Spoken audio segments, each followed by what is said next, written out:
The First World War is infamous for its slaughter on the battlefields of Gallipoli, France and Belgium. We've all heard the terrible stories of soldiers caught in the awful meat grinder of the war. Despite the horrors, Australian and New Zealand soldiers forged a legend built on their resourcefulness and bravery and their undying mateship, which helped bring the survivors through the conflict.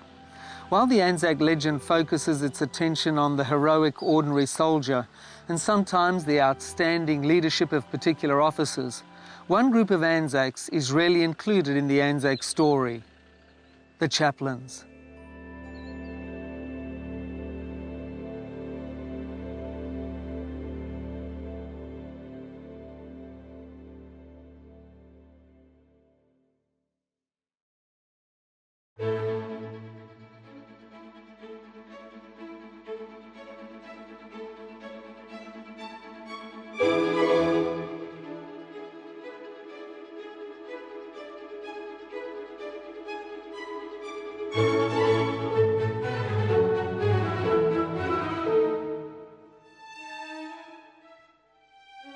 Daniel, a chaplain in a war zone, involved in the heat of battle, seems incongruous.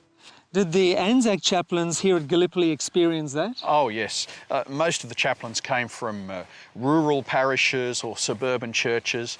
Most of their congregation were women, and all of a sudden they're plucked out of that, they're put in an all-male congregation, many of whom had never been to church, and they're men trained to kill. T.P. Bennett, one chaplain, wrote that it seemed strange to be a man of God and a servant of the Prince of Peace and in the army. But on the other hand, some of the chaplains were very militant. They saw this as muscular Christianity at its best, and they were there for God, king and country, and so they had no problem with that. But for many of the officers and men, they also struggled with this idea of a chaplain who they saw as somebody weak and namby-pamby being in the army. So how did the soldiers relate to these Anzac chaplains here at Gallipoli? Oh, well, to be honest, chaplains were not popular to begin with. Most of the chaplains were given a very hard time by these soldiers. But it wasn't long before a good number of these chaplains won the respect of these soldiers simply because of how they related to them. So what turned this perception around? Was it the personality of the chaplains, or was it the role that they played here at Gallipoli? Generally speaking, it was both their personality and the way in which they conducted themselves in their role. Certainly the outgoing personalities, the outgoing chaplains did well. But then it was the chaplains who got involved in the ordinary everyday life of the soldiers who particularly won the respect, the admiration, and even the love, the adoration of the men. My first feelings were that I would shut myself up in my cabin. Even there, I would not find any refuge. From outside my cabin floated the most fearful language I had ever heard. I think some of them must have been trying to shock the Padre. This was my first close contact with the digger. So what was the role of the chaplains here at Gallipoli? Well, theoretically, their role was way behind the front lines. He would see the soldiers when they came out of the line, run church services for them, run wholesome entertainments. In a time of battle, he would be at the field hospital, out of danger, but working with the doctors on the wounded. So a chaplain's role theoretically was quite removed from the heat of battle. So that's what should happen theoretically with a chaplain, but what happened in reality here at Gallipoli regarding the chaplains? Well, here at Gallipoli, there was no rear line. Everywhere was the front.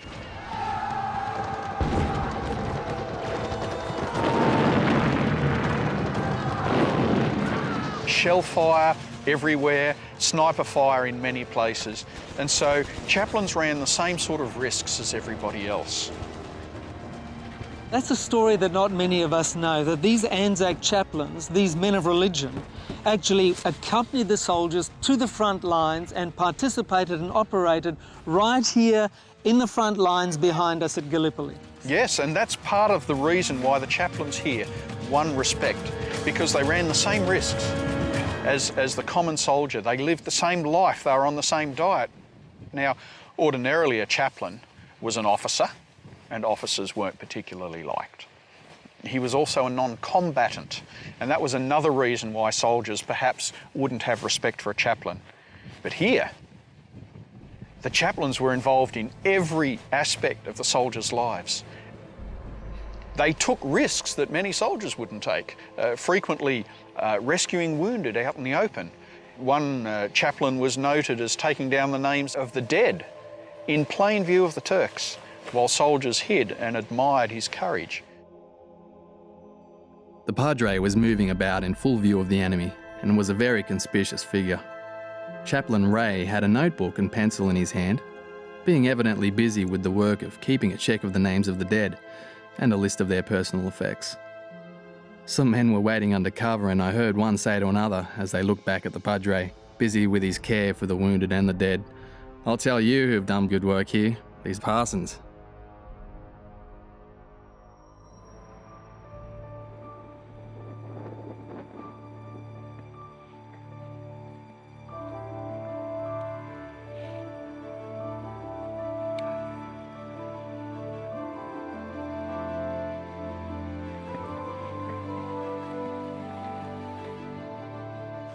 Daniel, talk us through a typical day in the life of an Anzac chaplain here at Gallipoli. Well, I'll take you through 2 typical days. Okay.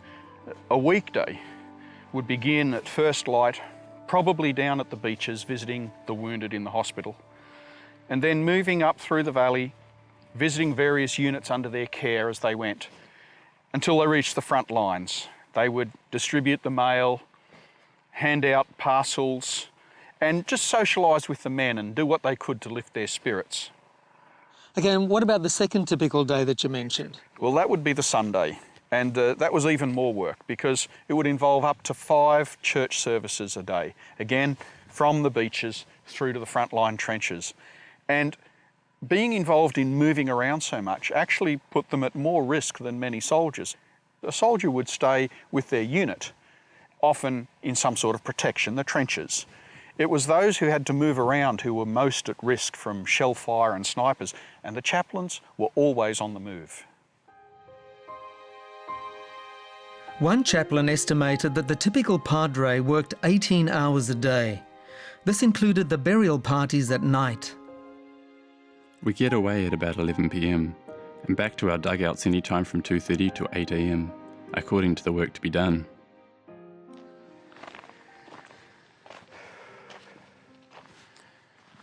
As you can see, it's quite a steep climb up here from the beach, and I'm not as fit as I should be.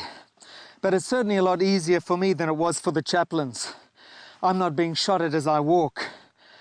Daniel, the activities here must have been very demanding on the Anzac chaplains, walking up these cliffs from the beach backwards and forwards during the day, and then burying the dead soldiers at night. Yes, it was certainly a very physical ordeal for them. One chaplain noted that he'd have to become as hard as iron if he was going to survive here on Gallipoli. But it wasn't just the physical thing, the amount of walking that they did up and down the hills. In a way, they had to deal with an emotional strain much more than the soldiers. A soldier might lose a mate every now and then, but a chaplain dealt with death on a daily basis.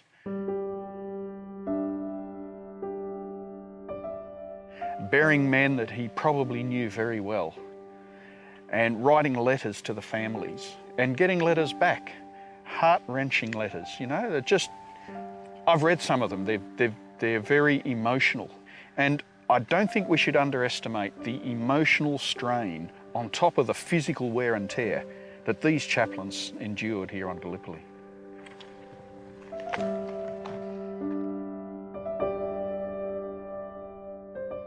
Dealing with the wounded was one of the hardest things the chaplains had to do. Often the wounds were very nasty, bodies torn open, organs hanging out, and it could be made worse by dirt, by maggots. Sometimes soldiers were brought in after several days of lying in the hot sun, wounded. One chaplain's diary I read, he talks of having to tear the bandages off terribly sunburnt men with large patches of skin coming away. And it was a horrifying experience for him to do. Made worse by the fact that some of the men that he treated made no sound at all, even though he knew they were in terrible agony. But it wasn't just the physical wounds that a chaplain had to deal with. There was also the emotional scarring, the constant dealing with men who are exposed to possible death at any moment. And constant shell fire, bullet fire, the risks they ran. Many men suffered emotionally to the point where they couldn't cope anymore. Today we talk about shell shock or post-traumatic stress disorder, but they had no terms for it then and no understanding either. They simply thought that men lacked the nerve or lacked courage. But chaplains were often more sympathetic to the kinds of strains that the soldiers endured because many of them were pushed to the emotional brink themselves.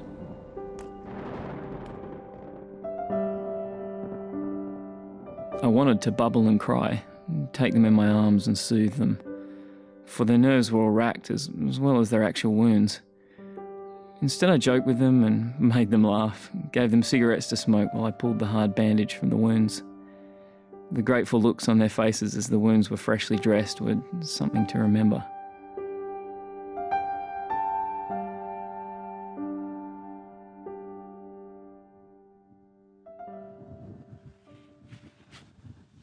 You had to be tough to be an Anzac chaplain here at Gallipoli. But some of the stories that come out of here are amazing. Not even their regular duties were enough. Some chaplains are on record as having overheard a soldier wish for a fresh egg or a chocolate, so the chaplain hunted all over the peninsula till he had enough for each man in his unit, probably 400 or 500. One night, a chaplain single-handedly cut steps into a steep and difficult part of the track to make it easier for water carriers and stretcher bearers. So Daniel, we've spoken about the activities of a chaplain on a typical day.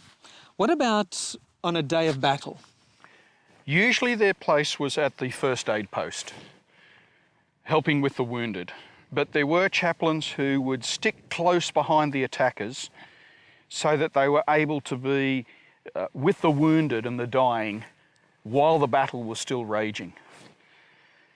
But then their work after the battle was probably the biggest thing. It was their task to continue helping with the wounded, to give last rites to those who were dying, and then the very sad task of identifying the dead.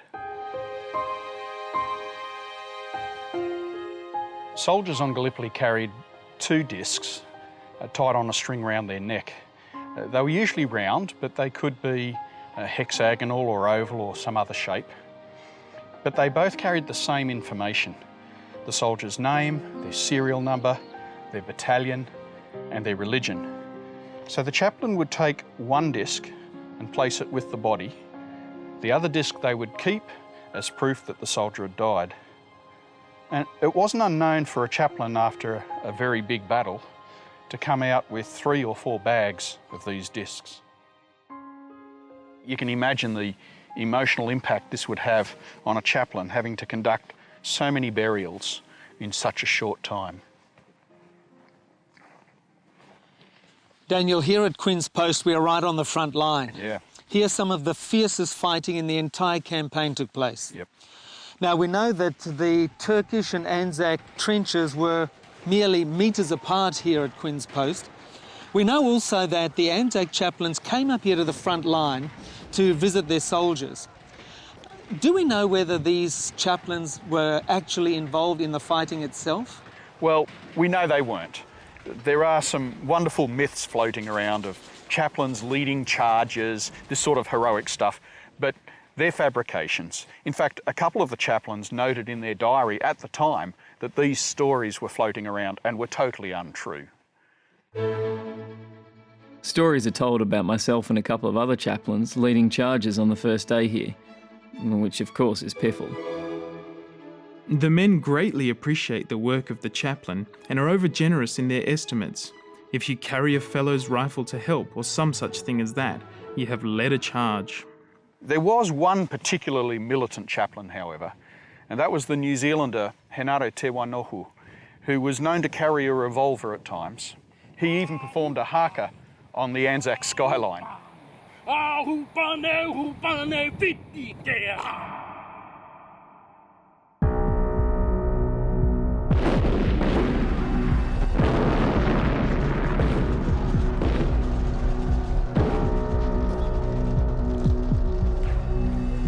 With the whole of the Anzac positions under artillery fire, it was very difficult to run church services. On a given Sunday, provided conditions permitted it, the chaplains would move through the trenches like these at the Neck, running communion and worship services for a few dozen men at a time.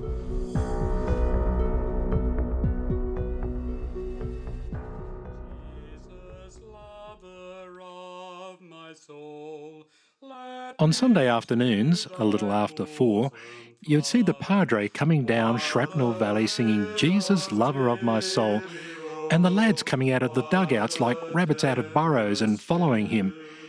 When he got them into a comparatively sheltered corner, he proceeded to lead them in a short Sunday afternoon service. Till the storms of life is past, safe into the haven guide. Oh, receive my soul at last. One writer tells us of a Sunday evening worship service. Imagine the scene. Dotted around this bowl of hills are the small campfires of the men in their posts. Over the bay, the moon shines on the water, and the stars seem close and bright. Overhead, the occasional shell explodes or bullet whines. But here, a chaplain is running a service. Crammed into a trench corner, about 30 men begin singing. Their hymn is taken up by the sentries at their posts, and gradually the men in other trenches around take up the song. Passing by, a platoon of armed warriors joins in the hymn as they march through to their new post. It's enough to make my spine tingle.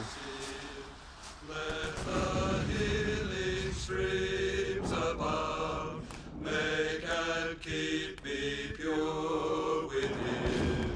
Thou of life, the fountain art, freely let me take of thee.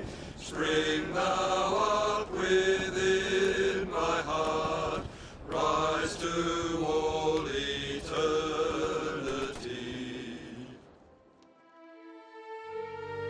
It's easy to overlook the chaplains in the Anzac story, yet they were here and worked and suffered alongside their fellows, and their impact could be great.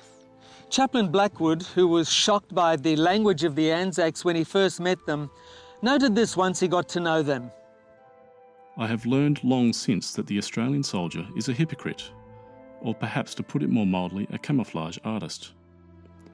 To one who had not the sympathy to look beneath the surface, he seemed rather a hopeless proposition from the point of view of religion. The Aussie loved to pretend he had no religion, when all the time, deep beneath the surface in most cases, he had a real sense of God and of his moral law. And even those who are not religious found comfort in the rituals of prayer and song. And the chaplains did so much to provide those little comforts that eased the burden on the soldiers. And soldiers, as well as families at home, really appreciated having a clergyman read the service over their fallen comrades. So this story of Anzac, which has become its own religion in Australia and New Zealand, turns out to have more conventional religious aspects as well. Though it has been rarely admitted, faith and religion did play its small part in the legend of Gallipoli.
In this bulletin, Australia takes significant steps towards same-sex marriage.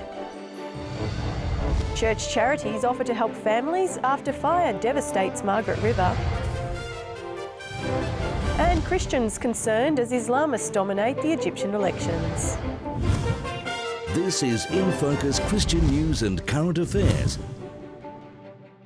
Welcome to Record in Focus. Ashley Plimmer is back in the studio today to give us good news about the Horn of Africa appeal. We also have the doc talking about a miracle drug. But before that, as many of you know, there have been serious developments in the world of Australian politics. And we start our broadcast today with news of those developments. Danielle? Thanks, James. Despite the efforts of conservative Christian groups and the views of the Prime Minister, Australia's ruling political party has changed its policies to favour gay marriage. The ABC reports that change was voted through 208 to 184 at Labor's National Conference in Sydney. The conference stopped short of requiring MPs to support the new policy, however allowing a conscience vote when the issue is introduced in Parliament next year. Following the lead of Victoria, Tasmania and the ACT, Queensland has passed a law allowing same-sex partners to formally register their relationships. The register falls short of marriage, which is covered under federal legislation, but allows gay couples to have their relationships legally recognised. According to the Australian newspaper, the Brisbane Anglican Diocese says it supports the new law. But a Catholic group has expressed disappointment, saying the civil union register mimics marriage and that Catholic priests would be unlikely to officiate at ceremonies. The Adventist Development and Relief Agency has played a key role in assisting families affected by the devastating fires in Margaret River south of Perth. ADRA partnered with government agencies, the Red Cross and other NGOs to support families fleeing the disaster in which 39 homes were destroyed. Under a contract with the Western Australian Government, ADRA provided accommodation to more than 400 people unable to return to their homes. People were upset with the way that the fire started, but otherwise than that, people were just really happy that they were able to get accommodated for that, 3-day period or whatever. The leader of the traditional Anglican Communion has taken his rape claim to police after a Catholic Church investigation found no substance to the allegations. Archbishop John Hepworth says he was sexually assaulted 40 years ago at seminary, prompting him to leave the Catholic Church. But according to the ABC, Hepworth did not participate in the Church's inquiry, neither did he present any witnesses.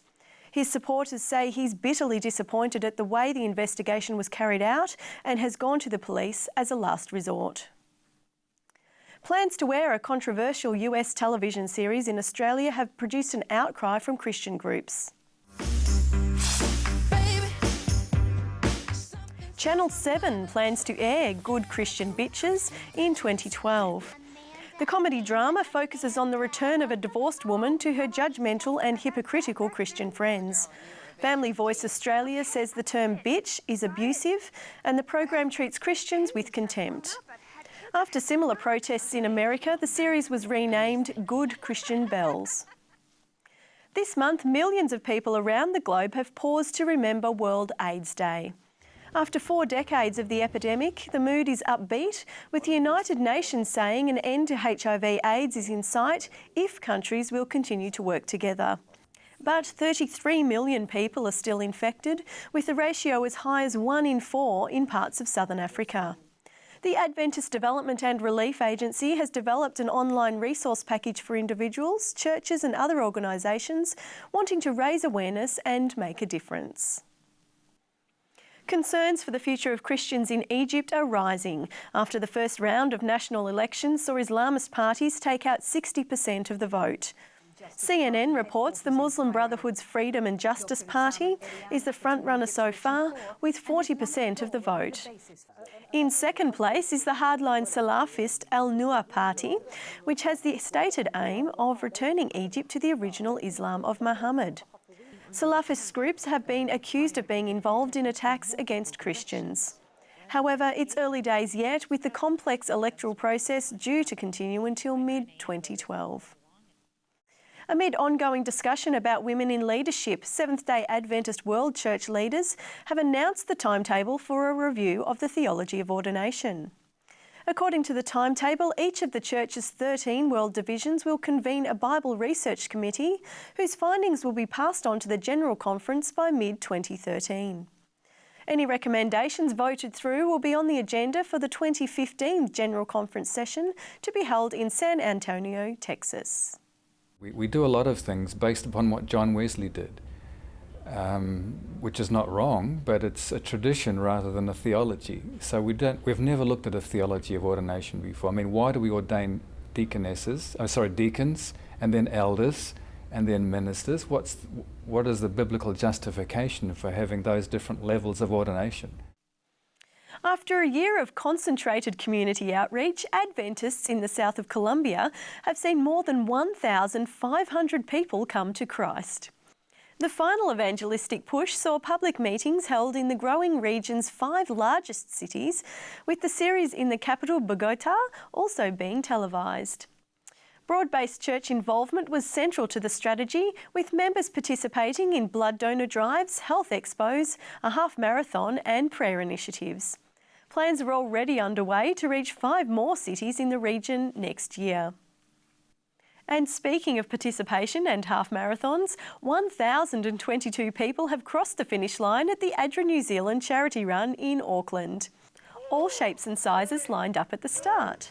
One, woohoo! Let's go!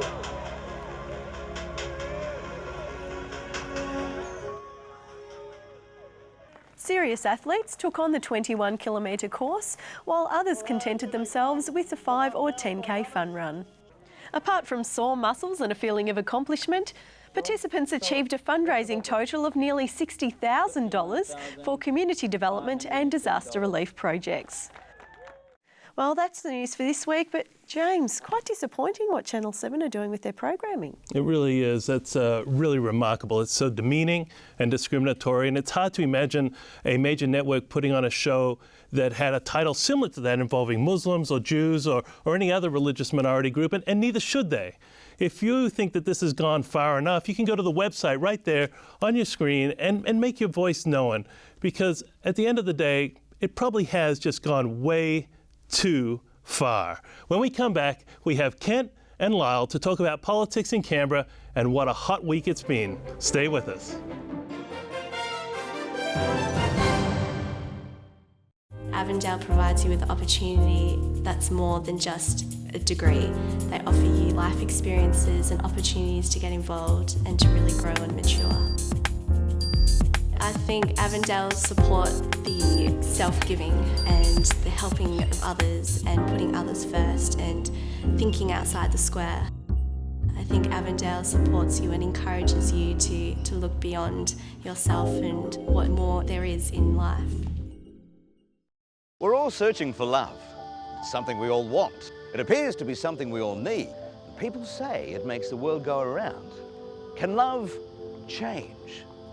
Can true love last? Understanding Love is a new 5-part DVD series that is helping couples everywhere develop and enhance their relationships. You too can enjoy these 5 great presentations by leading experts. Order your set now. Visit understandinglove.com.au.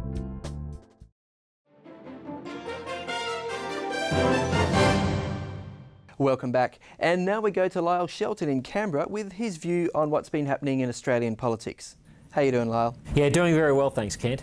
Lyle, we heard in the news earlier that the Australian Labor Party has now voted to change its policy platform in favour of same-sex marriage.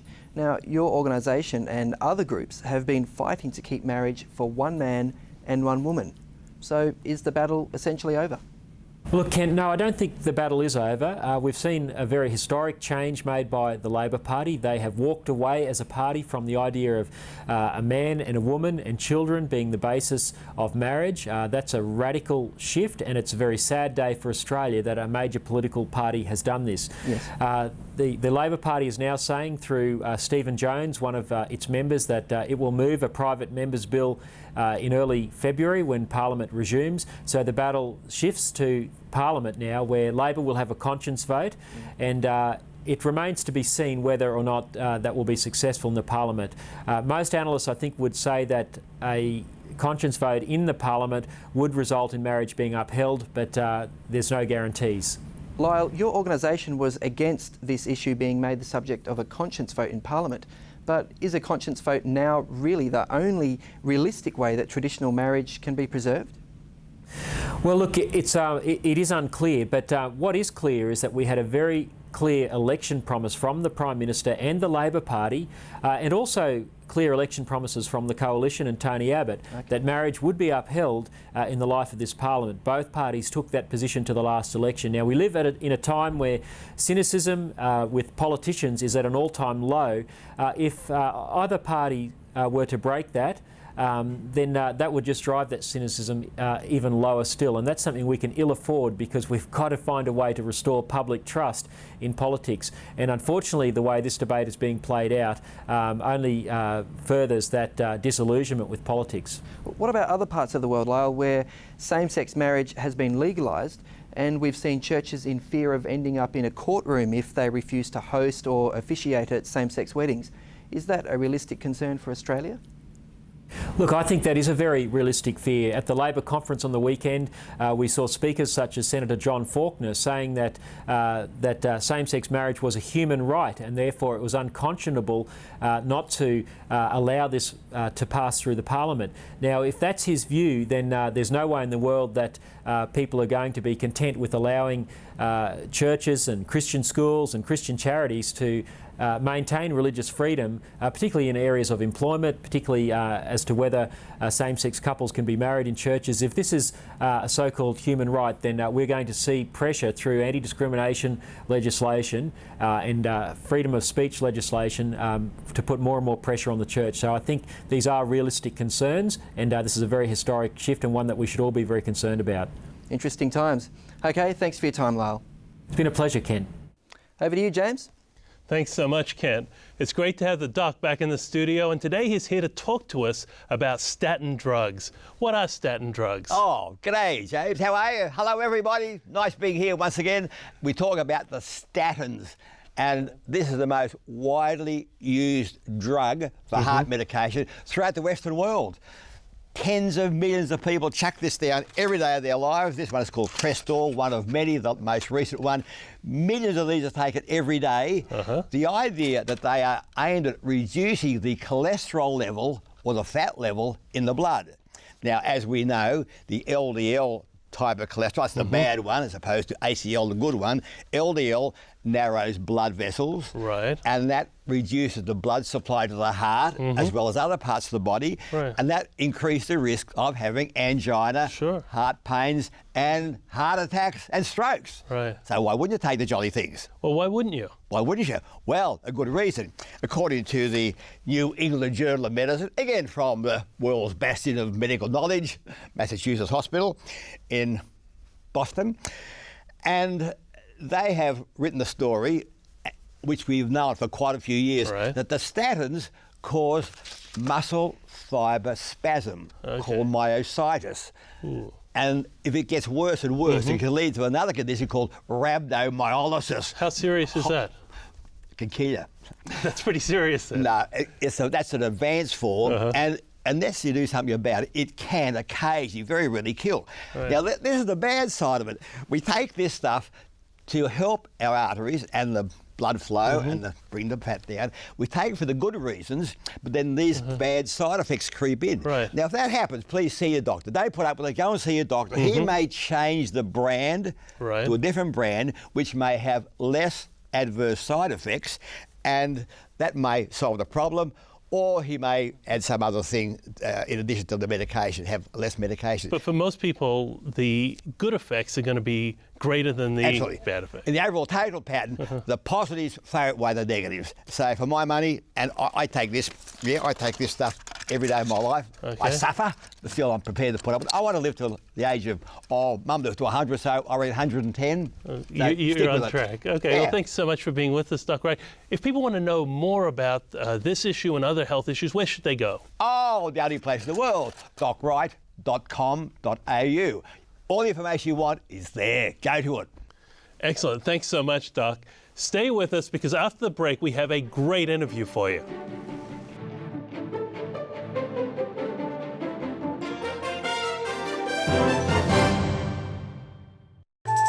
Want to know the answers to your deepest questions? Log on to discoverycourses.com.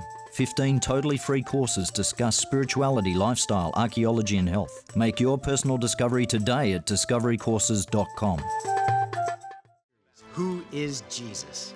A 6-part exploration of the life and the teachings of Jesus Christ. In this series, we'll look at how Jesus helps us understand issues facing us today, such as pain and healing, how we treat each other, worry-free living, fear of the future, and the kingdom of God. That's our quest, to come eye to eye, if you will, with Jesus, the real Jesus.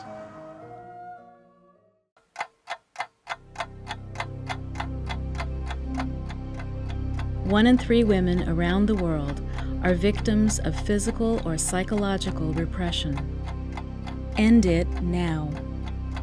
More than 135 million girls and women have undergone female genital mutilation, and an additional 2 million girls and women are at risk each year, 6,000 every day. End it now. 1 in 5 women around the world will be the victim of rape or attempted rape in her lifetime. End it now. Why now? Because we can't wait. End it now.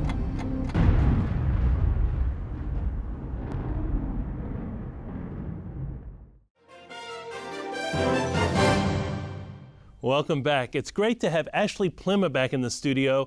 You might remember that we interviewed her not too long ago about the crisis in the Horn of Africa. She's from the Adventist Development and Relief Agency, also known by its acronym ADRA. Ashley, thanks so much for being back with us. Thanks, James. You know, I want to tell you, since I joined the team, we've interviewed really quite a number of people, and we always get feedback from friends, over the internet, through emails. When I go to church, people always talk with me. We have gotten more feedback on your interview than all the other interviews that I've done since joining the team. That's remarkable. Wow, that's amazing to hear, actually. Thank you. Well, I think the reason that people were so interested in what you had to say was the stories that you told from the Horn of Africa and what ADRA is doing there, it was really touched people's hearts. That's amazing. Look, those stories are so real, and these people experiencing these situations, the drought and the famine and the lack of food and the lack of water right now. So it's amazing that people can actually connect with those stories and to know about what's happening in the world. Absolutely. I think Australians, New Zealanders, and our other viewers around the world, I think we want to help people. We're here, you know, and we want to use the blessings that God has given us to help others. When you last were here, we had an appeal for the Horn of Africa, and the Australian government was going to match dollar for dollar any donations that ADRA received. How's this gone? Wow. Actually, we've been so overwhelmed by the support that we've received.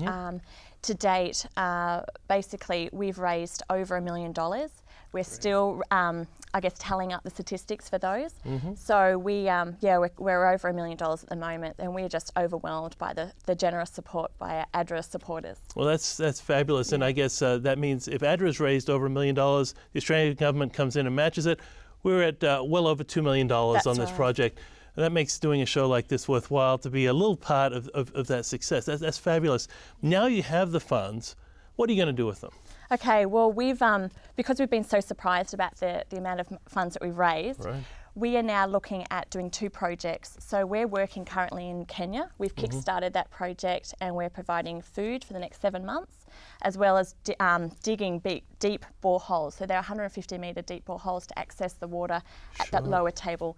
So that's going to basically provide those people for water for 10 years. Now, are these refugees, or are they Kenyan nationals, or who's primarily served by these projects? Those people there are Kenyan nationals, so they're the people that live in that community. But in the area of Kenya that's suffering tremendously due to this food shortage. That's right. They're in a very critical situation at the moment.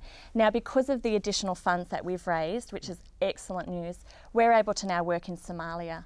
So we've started to work with our ADRA Somali office. Right. And they're about to implement a project that will help 100,000 people over the next 12 months. So you're planning to work in Somalia. Now that must be about the toughest place on earth to work because they don't really have a central government, do they?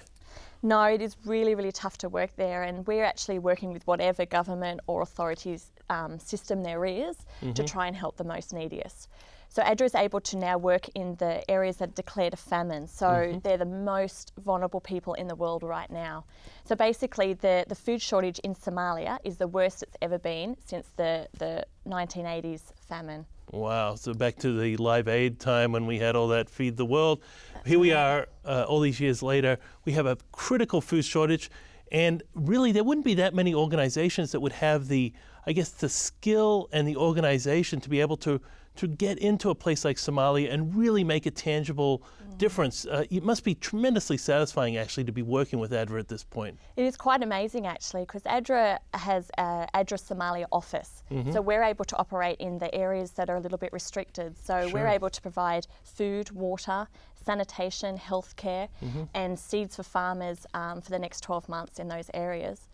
So we're very fortunate, yes, to have an office and staff that are working in Somalia. Do you think it would be too much for us to say that because of what ADRA is doing, and really because of the generosity of our viewers and other people who are giving to ADRA, that there are people who are going to live through the next year who otherwise would likely not? Is that true? Yeah, that is true. Look, this work is life-saving. We're providing life-saving food and water, and it doesn't get any more serious and real than that. So it's quite a blessing that we're a part of that kind of work, and for everyone that donated, they can know that they're actually saving lives. That's really And fabulous. it's not going to happen right now. It's happening right now, but it's also happening for the next 12 months because it's going to take a long time for people to actually recover from this drought and Absolutely. famine. Well, that's really fabulous. I know it's not the only thing that ADRA is doing. You know, Ashley, I was just reading this morning that Australians spend $25 billion, that's billion with a B, every year around Christmas time and everything that goes into it, particularly presents and so forth. Sometimes it feels like it's all coming out of my wallet. There's so many presents coming and going.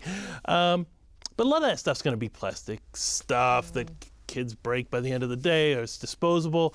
Is there any way that we can make our Christmas spending count for a little bit more than that? Sure. Well, ADRA has launched a Christmas tree appeal. Okay. And basically, we've got little gift tags for things that people can purchase that help families and communities in developing countries in vulnerable situations get through this Christmas season, as well as help them generate an income. Sure. Or help their health and sanitation. Okay. As well as, I guess, help people within Australia understand what it's like to be living in these countries. It's like a gift to be able to give to other people, That's isn't right. it? It's a practical gift. So for $32, a supporter can purchase a latrine in Laos and help build this latrine for this community to improve their health and sanitation. Man, I tell you, there are times when I've been out and about where I would have paid $32 to get to a latrine. That's great, though. We know that's a very serious issue when there's a sanitation issue for life and for safety. That's right. So this is a key one, the latrines in Laos, and for $32, it's quite cheap actually. And then we have a goat. So a person can purchase a goat for $52. Great. And these goats help the communities generate an income, as well as provide milk for the families through Absolutely. goats. Well, that's great. Now, Ashley, we have to wrap things up, unfortunately, because we could talk for hours, but is there anything you'd like to say to our viewers before we conclude our time together? James, look, I'd really like to express my gratitude and appreciation to all the viewers and to the supporters of ADRA from this East Africa Drought Appeal. We have been moved and overwhelmed by the generous support, as well as for the Christmas Appeal. We've got thousands of people in need right now. So yeah, we want to say thank you to everyone that has helped support us, not only financially, but also through prayer and spreading the word. Well, thank you, Ashley. Stay with us. When we come back, we have My Word. Thank you.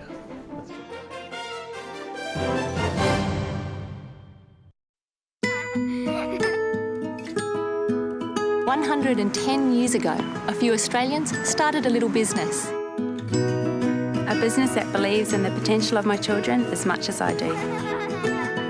Who are committed to helping me. By making natural, healthy foods that my kids love to eat. Food that is good for my family's bodies and minds.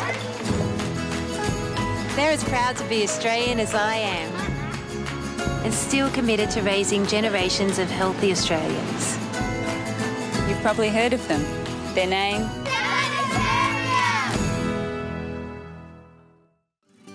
Since April 2007, It Is Written has grown from very humble beginnings to become Australia's #1 Bible television program. And, most importantly, 2,000 of our viewers have received the Bible studies offered by It Is Written. These achievements and many others have been made possible with the constant prayers of our supporters. So to our supporters we say, thank you. What secrets can past civilizations teach us? Egypt, Assyria and Babylon. Go online to find out at diggingupthepast.com.au. A free series brilliantly illustrated. diggingupthepast.com.au.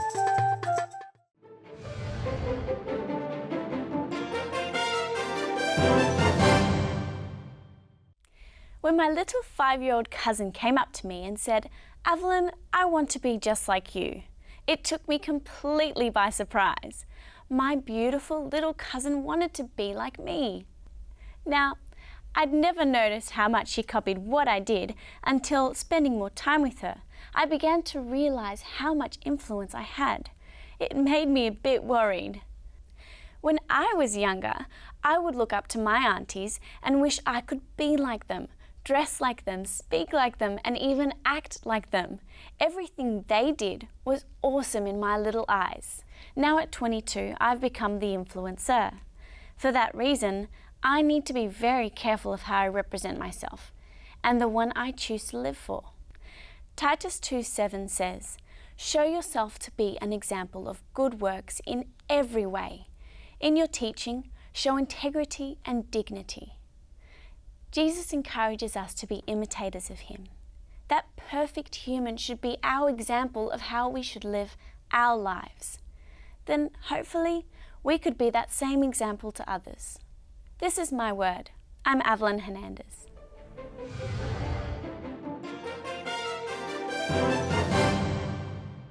Thanks so much, Evelyn. And thank you for watching. We want to send a particular shout out to our viewers in Adelaide watching on Digital 44. We'd love to hear from you, like all our viewers, and the way to get a hold of us is at letters@infocus.org.au. Until we see you next week, may God bless you.